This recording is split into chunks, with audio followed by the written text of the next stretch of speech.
Greetings. My name is Drew Schneider, and I'm going to speak to you today about assessment in 2021 and how it's different and how it's evolving.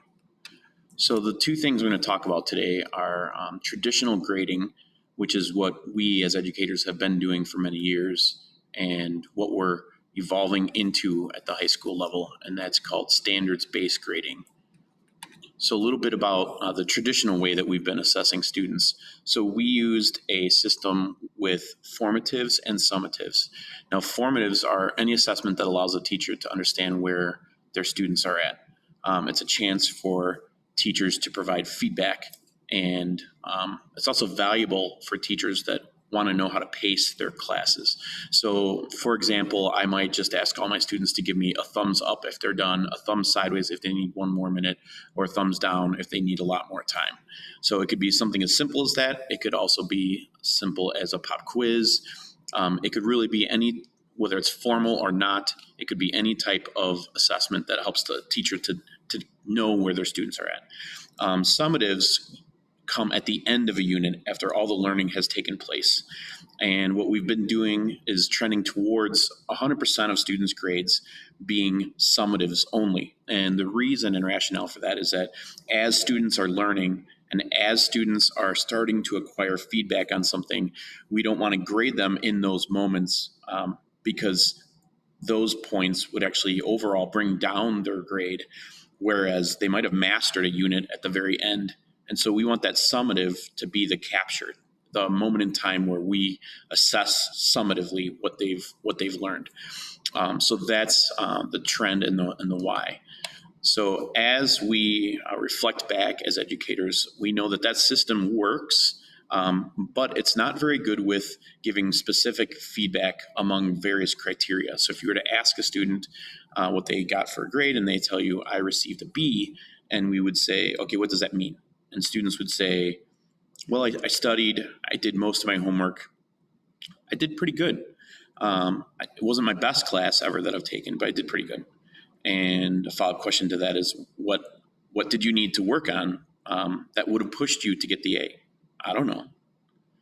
Well, what things were you good at in that particular class? I don't know.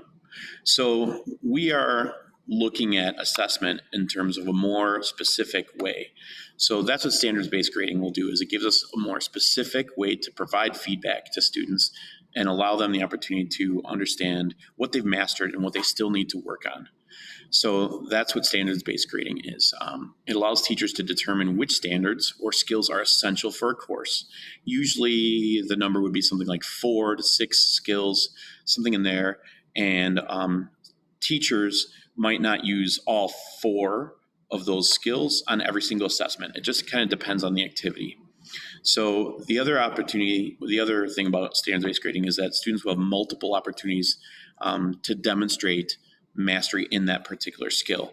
So the idea is that you keep coming back to those skills as students learn more content. We would come back to mastering those skills utilizing that content. So students will have multiple opportunities throughout a semester, throughout a year, to keep developing those skills. So that's standards-based grading. We are evolving more into standards-based grading and trending away from formatives and summatives as time goes on. But this is going to be a lengthy process. We're only converting course by course, and that work is usually done over the summertime. So we're not typically switching classes mid-year or halfway through a semester from traditional summatives to now standards-based grading. So I just want to give you an example of a rubric that's standards-based grading. So here is an example of one. Here is the skill, the creative process. And then here are the descriptors that talk about where we want the students to go. So we want students to assess out at the advanced proficiency level. That's our goal for each and every student. All right. But they're not just going to learn about the creative process. They're also going to learn about design skills and technical skills and presenting. So all of these are skills that we've isolated as teachers for this particular course, which is graphic arts. But each and every course will have their own set of skills, and many classes will actually kind of overlap in some areas. So you might have something like finishing and presenting in a different class, like let's say oral communications where they're actually presenting.